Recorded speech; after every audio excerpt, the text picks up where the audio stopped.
আসসালামু আলাইকুম। আপনারা সবাই জানেন যে বিগত 2 দিন ধরে আমরা সেই ছোট্ট মেয়ের চিকিৎসা করার জন্য ফান্ড কালেক্ট করার জন্য বিভিন্ন রাস্তা এমনকি শিক্ষা প্রতিষ্ঠানে গিয়ে ফান্ড কালেক্ট করতেছি। শুরুর দিকে কারো রেসপন্স না পাইলেও আলহামদুলিল্লাহ আস্তে আস্তে আমরা সবারই রেসপন্স পাইতেছি। বিভিন্ন শিক্ষা প্রতিষ্ঠান থেকে আমাদের ডাকতেছে যে ভাইয়া আমাদের এখানে আসেন, আমাদের কাছ থেকে ফান্ড কালেক্ট করেন। এমনকি বিভিন্ন জায়গায় থেকে আমাদেরকে হিউজ পরিমাণের SMS দেওয়া হচ্ছে যে ভাইয়া আজকে আমাদের এখানে আসেন, আজকে আমাদের এইখানে আসেন। সত্য কথা বলতে নিজের থেকে অনেকটাই ভালো লাগা কাজ করতেছে যে প্রত্যেকটা জেলা থেকে আমাদের বিকাশে নগদে নাম্বারে কিন্তু সেই ছোট্ট মেয়ের জন্য যে যতটুকু পারছে টাকা পাঠাইতেছে। এছাড়াও দেখলাম যে বেশ কয়েকজন আমাকে বলছে যে ভাই আমরা চাচ্ছি যে আমাদের এলাকা এমনকি এলাকার আশেপাশে আমাদের শহরে সেই ছোট্ট মেয়ের জন্য আমরা বিভিন্ন জায়গায় গিয়ে রাস্তায় নেমে আমরা ফান্ড কালেক্ট করব, দেন পরবর্তীতে সেই টাকাগুলো আপনাদেরকে পাঠিয়ে দিব। আপনারা মোটামুটি সবাই জানেন যে সেই ছোট্ট মেয়েটার কিন্তু চিকিৎসার জন্য প্রায় 10 লাখ টাকা লাগবে শুধুমাত্র অপারেশন করার জন্য। তা বাদেও চিকিৎসার পরে কিন্তু মেডিসিন খরচ এমনকি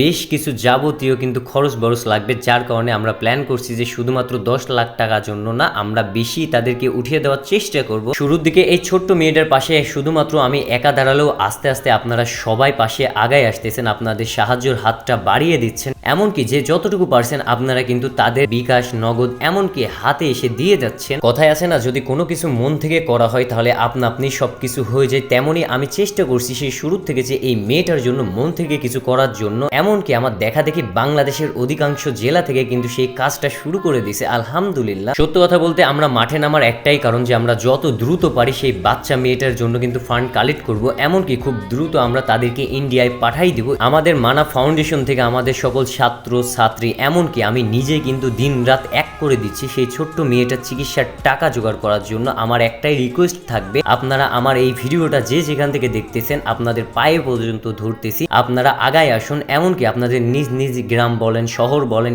স্কুল প্রতিষ্ঠান বলেন, সব জায়গা থেকে আপনারাও একটা উদ্যোগ নিয়ে ফান্ড কালেক্ট করা শুরু করে দিন। যেহেতু এই বাচ্চা মেয়েটার কিন্তু চিকিৎসার জন্য 10 লাখ টাকা লাগবে, একলা কিন্তু আমাদের পক্ষে কখনোই সম্ভব হবে না। কথায় আসে না, 10 মিলি করি কাজ হারি জিতি নাহি লাজ। তো আমরা সকলে মিলে কিন্তু চেষ্টা করব এই বাচ্চা মেয়েটার জন্য। আর যারা আমরা পারবোই না তাদের কাছে একটাই রিকোয়েস্ট, ভিডিওটা হিউজ পরিমাণে শেয়ার দিন যাতে আমাদের এই ভিডিওটা দেখে আরো 10টা জেলার মানুষ আগ্রহ প্রকাশ করে এই ছোট্ট মেয়েটার জন্য ফান্ড কালেক্ট করা শুরু করে দেয়।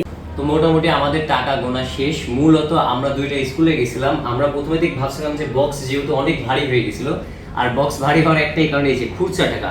মূলত আমাদের ছোট ভাই বোনেরা ওই বাচ্চা শিশুর জন্য অনেক হেল্প করছে 5 টাকা 10 টাকা দিয়ে। মোটে 10 টাকার সংখ্যা দেখছেন কতগুলো, 20 টাকার সংখ্যাও অনেকগুলো, আর এই যে 5 টাকা। আর তা বাদে বাজারে আমরা তুলছিলাম, তো এখানে দেখা যাচ্ছে একটু বড় অ্যামাউন্ট পাইছি, প্লাস স্যারেরাও কয়েক টাকা 100 টাকার নোট দিয়েছিল, আর 200 টাকার নোট আজকে হচ্ছে 2টা। মোটে আমার ইন টোটাল আজকে কালেক্ট হয়েছে প্রায় হচ্ছে সকাল থেকে আমরা 2টা পর্যন্ত কালেক্ট করছি, তাই না? মাঝখানে আপুরের বাসায় গেছিলাম।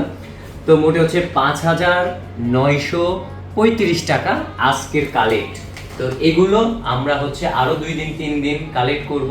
ফান্ড করার পরে মোটে এভারেস্টে দেখা যাচ্ছে 20-25,000 30,000 বা 40,000 জয় টাকাই হোক আপুর হাতে আমরা এগুলো উঠাই দিব। যারা যারা টাকা পয়সা দিয়ে হেল্প করতে পারছেন না, আমি মনে করি তারা বেশি বেশি শেয়ার করুন ভিডিওটা। আর অবশ্যই কারণ পাশে দাঁড়াবেন, আর অল্প কিছুদিন আপুর হাতে সময় আছে, মানে বাচ্চার হাতে। তো আমরা যত দ্রুত পারি আর কি হচ্ছে আমরা চিকিৎসার ইয়েটা করে ফেলবো ইনশাল্লাহ। আর এই যে বিকাশ নগদ নাম্বার আমি স্ক্রিনে দিয়ে দিছি।